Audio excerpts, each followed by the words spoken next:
नमस्कार दोस्तों, VK knowledge electrical में आप सभी का स्वागत है। राजस्थान टेक्निकल एल पर हिमाचल प्रदेश लाइनमैन के साथ साथ और भी प्रतियोगी परीक्षाओं के लिए हम आपको हर दिन यूट्यूब पर कुछ न कुछ कंटेंट प्रोवाइड करवाते हैं। आज भी हम 25 प्रश्न इस वीडियो में आपको देने जा रहे हैं।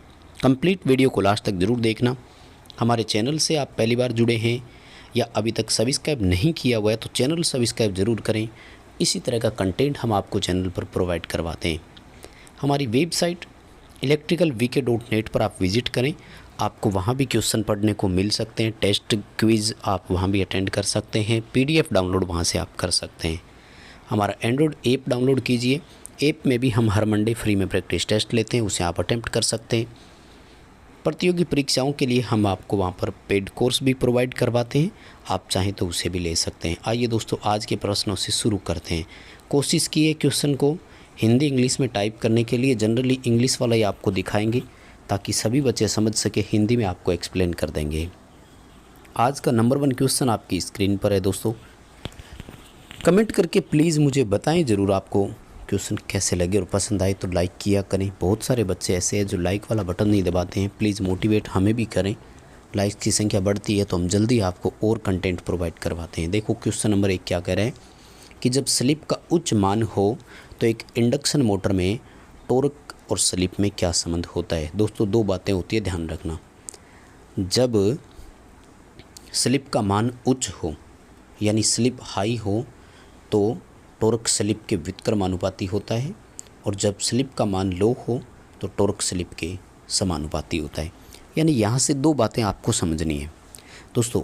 अगर स्लिप का मान इकाई है और अगर स्लिप का मान 0 है देन टॉर्क का मान 0 ही होगा दोनों कंडीशन में। यानी स्लिप हाई है तब भी टॉर्क कितना है, 0। स्लिप 0 है तब भी टॉर्क कितना है, 0। ये चीज़ आप ध्यान रखिएगा।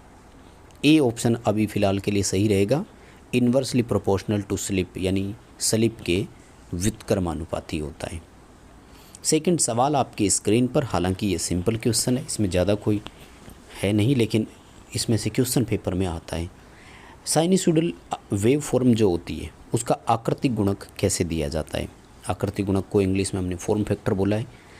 साइन वेव का दोस्तों फॉर्म फैक्टर का मान 1.11 होता है। आपसे अपने पेपर में वर्गाकार वेव के बारे में पूछा जा सकता है तो वर्गाकार वेव का इकाई होता है। आपसे अपने पेपर में ट्राइएंगल वेव त्रिभुजाकार वेव के बारे में पूछा जा सकता है। त्रिभुजाकार वेव का 1.15 होता है। आपसे हाफ वेव रेक्टिफायर वाले का पूछा जा सकता है तो उसका 1.57 होता है। दोस्तों, फॉर्म फैक्टर का आपसे परिभाषा या फॉर्मूला भी पूछा जा सकता है तो फॉर्म फैक्टर RMS मान और औसत मान का अनुपात होता है। शुद्ध हिंदी में अगर लिखें तो इसको प्रभावी मान और माध्य मान का अनुपात भी लिख दिया जाता है, ये कहा जाता है। यानी RMS बटे एवरेज ऑप्शन आपको देखने को मिल सकता है। प्रभावी बटे माध्य शुद्ध हिंदी में आपको ये देखने को मिल सकता है। यानी इफ़ेक्टिव वैल्यू और मीन वैल्यू। इंग्लिश में RMS और एवरेज ना लिखें तो दूसरा ऑप्शन आपको क्या लिखा हुआ दे सकते हैं, वो इफ़ेक्टिव बटे मीन। इफ़ेक्टिव वैल्यू और mean value, RMS value, average value, Hindi में प्रभावी मान और मध्य मान, और उसके मान भी दे सकता है। हाफ वेव रेक्टिफाइड का, त्रिभुजाकार, वर्गाकार। यानी हर एक एग्ज़ाम में फॉर्म फैक्टर से रिलेटेड क्वेश्चन की पूरी संभावना रहती है, पूछे जा सकते हैं। सवाल नंबर 3 क्या कह रहा है, 10 हेनरी और 2 ओम का एक प्रतिरोध है, RL सर्किट है, टाइम कांस्टेंट का गणना कीजिए। दोस्तों, इंडक्टर का समय नियतांक आपसे पूछा है और एक इंडक्टर का समय नियतांक L/R से होता है। वहीं अगर आपसे कैपेसिटर का समय नियतांक पूछे तो ध्यान रखना है कैपेसिटर का समय नियतांक RC होता है, यानी R/C होता है। इसका L/R होता है। L इंडक्टेंस का मान है हेनरी में, 10 हेनरी दिया हुआ है। R प्रतिरोध का मान है ओम में, 2 ओम दिया हुआ है। दोनों को आप कैलकुलेट करेंगे तो आपका उत्तर आ जाएगा 5 सेकेंड। ठीक है, सॉरी ओम इकाई लिख दी थी मैंने, बी उत्तर सही रहेगा यहाँ पर। 5 सेकेंड टाइम कांस्टेंट है इंडक्टर का। अगला सवाल देखिए, सिंगल फेज इंडक्शन मोटर केवल सिंगल वाइंडिंग के साथ अगर है देन उसका स्टार्टिंग टॉर्क कैसा होगा। बहुत सिंपल क्वेश्चन है लेकिन बहुत अच्छा क्वेश्चन भी है दोस्तों। केवल एक वाइंडिंग के साथ सिंगल फेज मोटर, तो ये काम ही असंभव है। असंभव बोलें तो मोटर चलेगी नहीं। आपने देखा होगा सेंट्रीफ्यूगल स्विच जब हट जाता है, मैं एक एग्जांपल बता रहा हूँ, सब मोटरों में सेंट्रीफ्यूगल स्विच नहीं भी होता है, सभी सिंगल फेज इंडक्शन मोटरों में सेंट्रीफ्यूगल स्विच नहीं भी होता है, ऐसे भी स्विच मोटरें होती है। लेकिन हम एक सिंगल फेज इंडक्शन मोटर में सेंट्रीफ्यूगल स्विच वाली मोटर का एग्जांपल लेकर चल रहे हैं कि 75% स्पीड पे वो हट जाता है, जैसे मोटर बंद होती है तो वो फिर से लग जाता है। मान लीजिए कि किसी कारणवश अगर वो नहीं लगता है, देन क्या होगा, तो मोटर स्टार्ट ही नहीं होती है। ए ऑप्शन यहाँ पर सही रहेगा दोस्तों, 0 स्टार्टिंग टॉर्क आएगा। ठीक है, क्या रहेगा, क्योंकि अगर एक वाइंडिंग है तो मोटर में वास्तव में एक single phase induction motor practical तौर पर हमेशा 2 फेज़ की मोटर होती है। हमने हमेशा बताया है कि सिंगल फेज में फेज अंतर कितना होता है, 90 डिग्री का। तो फेज अंतर आया कहाँ से, अगर एक ही चीज़ कोई है तो उसमें क्या अंतर होना, अंतर करने के लिए कम से कम 2 होना तो ज़रूरी है कि नहीं। इसका मतलब इसमें वास्तव में 2 फेज होते हैं। एंड हम उसको कैसे करते हैं फिर, इसके लिए फिर हम फेज स्प्लिटिंग मेथड लगाते हैं, फेज बांटने की विधियां लगाते हैं, जो कि 3 विधियां हैं, रजिस्टर, कैपेसिटर, इवन सेडिंग रिंग भी ऑप्शन में आता है। चलिए 5वां सवाल आपकी स्क्रीन पर, फुल लोड वोल्टेज रेगुलेशन 4 ट्रांसफार्मरों का दिया हुआ है जिनकी पावर रेटिंग सेम है। ध्यान से देखिएगा, एक ऐसा ट्रांसफार्मर जिसकी पावर रेटिंग सेम है, फुल लोड पर उसका जो वोल्टेज रेगुलेशन है वो आपको दिया 40%, 20%, 10% और 80%। इनमें से कौन सा आप रिकमेंड करेंगे बेटर परफॉर्मेंस के लिए, यानी बहुत अच्छा आउटपुट हमें मिल सके, इसके लिए आप किसको रेफ़र करेंगे, किसी को अगर सुझाव देना हुआ तो किसको करेंगे। दोस्तों याद रखें, वोल्टेज रेगुलेशन का मान जितना मिनिमम होता है उतना ही अच्छा माना जाता है। तो इन सब में देखिए 10% वाला जो है वो मिनिमम रहेगा, सो इसका आंसर जो है वो सी आएगा। ठीक है, 10% वोल्टेज रेगुलेशन वाला ट्रांसफार्मर जो है वो ज़्यादा रिकमेंड किया जाएगा, यानी हमें सी ऑप्शन के साथ इसमें जाना है। गणितीय रूप से वोल्टेज रेगुलेशन का मान जितना कम होता है वो उतना ही अच्छा माना जाता है। जैसे आदर्श जनरेटर का कई बार अपन से पूछ लिया जाता है वोल्टेज रेगुलेशन कितना है, तो हम उत्तर करते हैं 0। 6वां सवाल पूछ रहे हैं कि एक एम्पलीफायर की जो आउटपुट होती है वो कैसे चेंज होती है, तो वह अधिकतम दर जो होती है ना उसे क्या बोलते हैं। दोस्तों एम्पलीफायर में एक होती है, इसको स्लीव रेट बोला जाता है। अच्छा क्वेश्चन है, इसे आप याद ही रखिए केवल, ठीक है ना। और इसका उत्तर होता है केवी पर माइक्रो सेकेंड। उत्तर क्या, यूनिट, केवी पर माइक्रो सेकेंड, यानी किलो वोल्ट प्रति माइक्रो सेकेंड में कितने कन्वर्ट हो रहे हैं, उससे अपन स्लीव रेट बोलते हैं। पेपर में इसका भी पेपर में आया हुआ है कि एक एम्पलीफायर की जो स्लीव रेट होती है उसको कैसे दर्शाया जाता है। सी ऑप्शन यहाँ पर आपके लिए सही रहेगा, सी ऑप्शन के साथ ही आपको जाना होगा। सवाल नंबर 7वां क्या कह रहे हैं, निम्न में से कौन एक सिंक्रोनस मोटर में हंटिंग से प्रिवेंट मतलब बचाव करता है। सिंपल क्वेश्चन है, synchronous machine even synchronous generator हो या सिंक्रोनस मोटर, दोनों में हंटिंग से बचाव करना है तो डैम्पर वाइंडिंग काम में लेंगे दोस्तों, डी उत्तर सही रहेगा। और डैम्पर जो होती है ये जनरली कॉपर की शॉर्ट सर्किटेड वाइंडिंग होती है, रोटर पोल फेस पर इसको इंस्टॉल किया जाता है। सामान्य कंडीशन में इसमें कोई ईएमएफ उत्पन्न नहीं होता है, इसमें ईएमएफ तभी उत्पन्न होगा जब हंटिंग जनरेट होना शुरू होगा। जब हंटिंग आ जाता है तो ये काम करती है और उस हंटिंग को रोक देती है, इतना सा इसका काम होता है। सवाल नंबर 8वां, डीसी जनरेटर है, आर्मेचर रिएक्शन जो है वो किसके द्वारा उत्पन्न होती है। सिंपल सी बात है, आर्मेचर चालकों में जो धारा प्रवाहित होती है उन्हीं से आर्मेचर में एक चुंबकीय क्षेत्र पैदा होता है जो क्या करता है, रिएक्ट करना शुरू कर देता है। डी ऑप्शन यहाँ बिल्कुल आपका सही रहेगा। नेक्स्ट हमारा क्वेश्चन है, एडी करंट जो होता है वो किसी भी इलेक्ट्रिकल मशीन में उत्पन्न होता है, ये किन कारकों पर निर्भर करता है, ये कैसे कैसे प्रभावित होता है। ठीक है, तो एडी करंट का अगर आपको फॉर्मूला याद हो तो एडी करंट के लिए हम फॉर्मूला अप्लाई करते हैं Bm² F² T², यानी फ्लक्स डेंसिटी जो मैक्सिमम है उसका वर्ग, फ्रीक्वेंसी का वर्ग और जो कोर होती है उसकी थिकनेस का वर्ग, इन तीनों के वर्ग के समानुपाती है। अगर आप ध्यान से देखें तो डी ऑप्शन है proportional to the frequency, proportional to the square of frequency है, तो बी फॉर बॉम्बे वाला ऑप्शन रहेगा, फ्रीक्वेंसी के वर्ग के समानुपाती वाला होगा। हाँ, अगर यहाँ पर स्ट्रेसिस लॉस का क्वेश्चन होता देन आप डी कर सकते थे, क्योंकि वो फ्रीक्वेंसी के सीधे समानुपाती होता है। अभी खैर आपको बी उत्तर ही सही करना होगा यहाँ। सवाल नंबर 10वां, एवरेज ईएमएफ पर turn in a transformer standard notation. ये थोड़ा सा ऑप्शन नहीं बन पाया इसका, सीधा मैंने उत्तर लिखा है। मैं आपको एक्सप्लेन कर देता हूँ उत्तर क्या था, काफ़ी इम्पोर्टेंट सवाल है। ये कह रहा है कि एक ट्रांसफार्मर में प्रति टर्न जो ईएमएफ उत्पन्न होता है उसकी एक मानक समीकरण क्या है। नोटेशन समीकरण को बोलते हैं, स्टैंडर्ड मानक समीकरण है। ध्यान से देखिएगा, यहाँ पर एवरेज ईएमएफ की बात कर रहा है, तो जो औसत मान उत्पन्न होता है वो हम, क्योंकि ट्रांसफार्मर की एक बार समीकरण से मैं आपको बता देता हूँ। समीकरण होती है 4.44 इंटू 5FN। अब यहाँ पर देखो n हमने नहीं लिया, क्योंकि प्रति टर्न का मतलब तो एक है, इसलिए मल्टीप्लाई करने की ज़रूरत नहीं है। 5F दोनों हमने लिए हुए हैं एज इट इज़, ठीक है। 4.44 की जगह हमने केवल 4 लिया है, वो इसलिए क्योंकि दोस्तों इसने केवल एवरेज मान पूछा है अपन से, औसत मान पूछा है। वहीं अगर आरएमएस मान होता ना, देन हम क्या करते हैं, फॉर्म फैक्टर से औसत मान को मल्टीप्लाई करते हैं, तो 1.11 इंटू एवरेज, जो कि औसत मान 4 लिया हमने। औसत मान में हमने 4 क्यों रखा, ये जनरली ये माना जाता है कि एक जो साइन वेव होती है उसमें एक चक्कर में 4 परिवर्तन होते हैं, यानी वो शून्य और मैक्सिमम के बीच 4 बार बदलती है। कहाँ बदलती है, कैसे बदलती है, आपको मैं इससे बता दूं थोड़ा सा। देखो, ये रहा 0, ये पॉजिटिव मैक्सिमम, फिर 0, फिर नेगेटिव मैक्सिमम, और ये वापस 0, ये वही वाला होता है, स्टार्टिंग वाला ही। दरअसल ये जो अपन ने वेव आगे की तरफ बनाई है, ये आगे नहीं होती, ये यूँ एक रोटेट ही करती है, चक्कर काटना बोलते हैं ना अपन जिसे। तो 4 परिवर्तनों के कारण औसत मान में अपन 4 से मल्टीप्लाई करते हैं।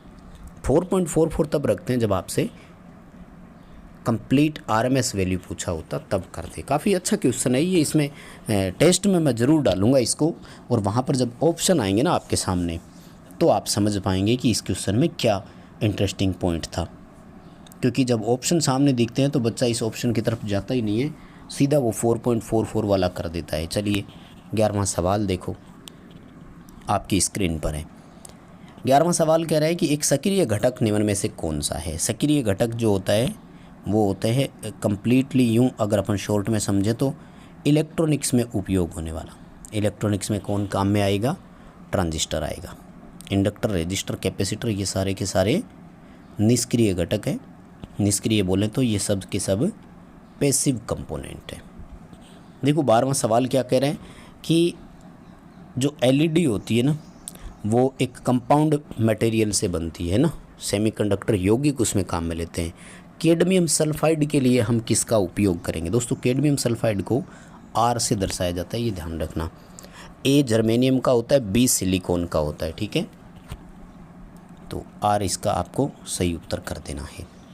अगला सवाल देखिए 13वां क्वेश्चन, ये भी काफ़ी अच्छा और इम्पोर्टेंट क्वेश्चन है। क्या कह रहे हैं कि किसी भी एटम यानी परमाणु बोल सकते हो आप इसे, उसकी सेकंड ऑर्बिट में यानी दूसरी कक्षा में 6 इलेक्ट्रॉन है।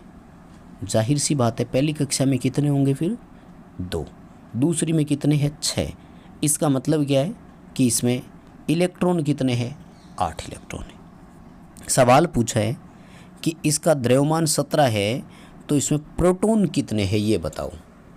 दोस्तों हम सब जानते हैं कि एक जो एटम होता है इसमें इलेक्ट्रॉन और प्रोटॉन की संख्या बराबर होती है, राइट।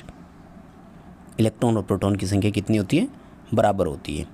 अब इलेक्ट्रॉन कितने हमें कैसे पता लग गया, इसका 8 है। कैसे पता लगा, पहली कक्षा में 2 होते हैं हमेशा और दूसरी कक्षा में 8 होने चाहिए, लेकिन इसमें तो 8 नहीं है, इसमें कितने हैं, 6। इसका मतलब इसमें 8 ही हुए। फिर दोनों को जोड़ लेते हैं, है ना। अगर 8 से ज़्यादा होते तो दूसरी कक्षा में 8 होते, फिर तीसरी कक्षा के लिए बचते।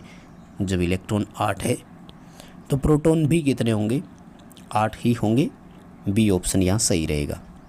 हाँ, अगर इसमें आपसे न्यूट्रॉन पूछे होते ना तो वो कितने हैं, तो वो मैं आपको बता दूं, 17 में से 8 माइनस कर दो, आपका उत्तर आ जाएगा। वो कितने आते फिर 9 आते। यानी इसमें न्यूट्रॉन की संख्या 9 है, प्रोटॉन की संख्या 8 है। अगला जो क्वेश्चन पूछा जा रहा है वो है कि सोने का कोई एक टुकड़ा है, ए पीस ऑफ गोल्ड, जिसका रेजिस्टेंस 0.8 ओम है। कह रहे हैं कि एक उस तार का प्रतिरोध ज्ञात करें जो सेम साइज़ का है लेकिन उसकी रेजिस्टिविटी सोने से 25 गुना अधिक है। ध्यान से देखिएगा माय डियर, आकार सेम है, आकार से केवल आपको क्रॉस सेक्शन एरिया ध्यान में रखना है। क्रॉस सेक्शन एरिया के अलावा लंबाई भी है, आकार सेम है तो, क्योंकि आयतन सेम रहेगा दोनों का, यानी लंबाई और कटाक्ष क्षेत्रफल से कोई परिवर्तन नहीं होना है, तो फिर रेजिस्टेंस जो है वो रेजिस्टिविटी यानी प्रतिरोधकता के समानुपाती है। अगर रेजिस्टिविटी 25 गुना अधिक है तो सीधी सी बात है उस तार का रेजिस्टेंस भी 25 गुना अधिक होगा। 0.8 का 25 गुना करते हैं तो ये उत्तर आता है आपका 20 ओम। कैलकुलेशन करना, उत्तर का मिलान करना, क्वेश्चन का आंसर बी रहेगा। सिंपल सा क्वेश्चन है लेकिन अच्छा क्वेश्चन है, एग्ज़ाम की दृष्टि से ऐसा क्वेश्चन पेपर में देखने को मिल सकता है, इसे तैयार आप ज़रूर करें। अगला सवाल कह रहा है कि 2 पैरेलल करंट कैरिंग कंडक्टर है, समांतर में धारा ले जाने वाले चालक हैं जो समान दिशा में ले जा रहे हैं। तो सिंपल सी बात है, जब धारा की दिशा समान हो तो वो एक दूसरे को आकर्षित करते हैं, उन पर अट्रैक्शन बल लगता है। बी उत्तर आएगा, एक दूसरे को आकर्षित करेंगे। वहीं अगर विपरीत दिशा में धारा का प्रवाह होता तो वो एक दूसरे को प्रतिकर्षित करते। याद रखें, ध्रुवता समान और धारा की दिशा समान दो अलग अलग क्वेश्चन हैं। अगर पोलैरिटी सेम होती है तो वो एक दूसरे को प्रतिकर्षित करते हैं, लेकिन अगर डायरेक्शन सेम होती है तो वो एक दूसरे को आकर्षित करते हैं, क्योंकि उनका मैग्नेटिक फील्ड अपोजिट बनता है। अगला सिंपल सा सवाल, मैग्नेटिक लाइन ऑफ फोर्स, चुंबकीय बल रेखाओं की दिशा कैसी होती है। अब देखो, इसने चुंबक के अंदर या चुंबक के बाहर कभी नहीं पूछा। ऐसा अगर स्पष्ट नहीं देवे ना तो हमेशा ध्यान रखना है आपको मैग्नेट के आउटसाइड का ही शो करना होता है। हमें नहीं पता ना मैग्नेट के इनसाइड यानी अंदर क्या हो रहा है मैग्नेट के, तो फिर एन से एस की ओर चुंबकीय बल रेखाएं हमेशा प्रवाहित होती है। ए ऑप्शन के साथ हम इसमें जाएंगे। जब क्लियरली अंदर या बाहर का, इनर या आउटर का ना पूछे तो आपको हमेशा आउटर साइड के ऑप्शन को सही करना है। अगला सवाल है, इनमें से किसकी परमेबिलिटी मैक्सिमम होती है। चुंबकशीलता सर्वाधिक तो फेरोमैग्नेट की सर्वाधिक होती है, पैरामैग्नेट की फेरो से कम, डाया की सबसे कम होती है। वायु को हम पैरामैग्नेट में ही इंक्लूड करते हैं, तो डी और ए ऑप्शन तो एक ही बात हो गई। सर्वाधिक चुंबकशीलता लोहे चुंबकीय पदार्थों की होती है। सिंपल ही क्वेश्चन है, ज़्यादा इसमें है नहीं अलग कुछ भी। अगला देखो सवाल क्यूरी टेम्परेचर के बारे में, जो कि मैं हमेशा बताता आया हूँ आपको कि क्यूरी तापमान वह तापमान होता है जिस पर एक चुंबकीय पदार्थ क्या करता है, अपने चुंबकीय गुण नष्ट कर देता है। उसके चुंबकीय गुण समाप्त हो जाते हैं, ख़त्म हो जाते हैं, उसे हम क्यूरी टेम्परेचर बोलते हैं। सी ऑप्शन जो है वो यहाँ पर सही रहेगा। और 19वां क्वेश्चन तो बहुत ही आसान पूछ लिया, जर्मेनियम में संयोजी इलेक्ट्रॉन कितने होते हैं। तो सिलिकॉन हो या जर्मेनियम, सब में संयोजी इलेक्ट्रॉन 4 ही होते हैं। सेमीकंडक्टर जितने भी होते हैं उन सब में। आगे देखो सवाल क्या कह रहे हैं, द फिनोमेना यानी उस घटना को क्या कहेंगे जिसमें lagging of flux density behind the magnetic force, चुंबकीय बल से चुंबकीय फ्लक्स घनत्व का पीछे रह जाना क्या कहलाता है। दोस्तों हम सब जानते हैं, हम इसे हिस्टेरेसिस बोलते हैं। क्या बोलते हैं? हिस्टेरेसिस लॉस इसी से निकलता है, जिसमें चुंबकीय फ्लक्स उतना नहीं बन पाता है जितना हम उस पर बल लगाते हैं, यानी फ्लक्स घनत्व आरोपित बल से पीछे रह जाता है। अगला सवाल है, कैपेसिटर सर्किट में समय अंतराल किसे कहते हैं जब वो अपने अंतिम वोल्टेज मान का बढ़ जाता है। कितना? 63.2%। बात एक ही है, यहाँ पॉइंट में इकाइयों में मान पूछा है, वैसे हम सब जानते हैं तो सी उत्तर होगा। 63.2% अपने अंतिम मान का जब वोल्टेज प्राप्त कर लेता है, और ये कब ले लेता है? फर्स्ट एक टाइम में। फर्स्ट एक टाइम कितना होगा? R/C से ये डिसाइड होगा। अगला सवाल हमारा प्योर इंडक्टिव सर्किट है कोई AC में, तो उसके द्वारा कंज्यूम की गई पावर कितनी होगी? 0 होगी। क्यों? क्योंकि AC में पावर ज्ञात करने के लिए फॉर्मूला VI cos phi होता है और प्योर इंडक्टिव सर्किट का पावर फैक्टर जो है वो 0 होता है। जब पावर फैक्टर 0 है तो VI की वैल्यू कितनी भी क्यों ना हो, वास्तविक शक्ति का मान हमेशा कितना आएगा? 0 होगा। C उत्तर रहेगा। और अगला सवाल है, एक केबल में 3 स्ट्रैंड है और प्रत्येक का जो साइज़ है वो 20 SWG है, तो हम इसे कैसे दर्शाएंगे? बड़ा सिंपल सा है दोस्तों, तार की संख्या को पहले लिखते हैं और गेज नंबर को बाद में, 3/20 लिख देंगे इसको, ठीक है ना। 3/20 इसको लिख देंगे। इसमें मतलब है कि 3 तार है और प्रत्येक तार जो है वो 20 SWG की है। नेक्स्ट देखिए 24वां सवाल काफ़ी अच्छा है। एक ट्रांजिस्टर में एरो सिंबल किसे दर्शाता है? दोस्तों याद रखें, हमेशा एमीटर पर बना होता है। धारा प्रवाह की दिशा को दर्शाता है। धारा की दिशा उसी दिशा में होती है जिस दिशा में होल्स होते हैं। डी उत्तर आएगा। एमीटर क्षेत्र में होल का प्रवाह कैसे हो रहा है उसे दर्शाता है। यहाँ पर स्पष्ट करंट की दिशा नहीं लिखी है, इसने ध्यान रखिएगा, काफ़ी कुछ सिखा रहा है ये क्वेश्चन आपको। और अगला सवाल, पेंडेंट होल्डर का उपयोग हम कब करेंगे? दोस्तों जब करेंगे जब लैंप लटकती हुई पोजीशन में हो, क्योंकि पेंडेंट होल्डर अस्थायी वायरिंग में काम में लेटते हैं। डी उत्तर सही रहेगा। दोस्तों ये थे आज के 25 क्वेश्चन। पसंद आए हैं तो प्लीज़ लाइक करना, कमेंट करके ज़रूर बताना कैसा लगा, ताकि आपको नए क्वेश्चन जल्द ही प्रोवाइड करवा दें। और दोस्तों को शेयर तो करना है। वेबसाइट से इसकी PDF डाउनलोड कर लो, ऐप भी डाउनलोड करें। ऐप में भी फ्री प्रैक्टिस टेस्ट उपलब्ध है आपके लिए।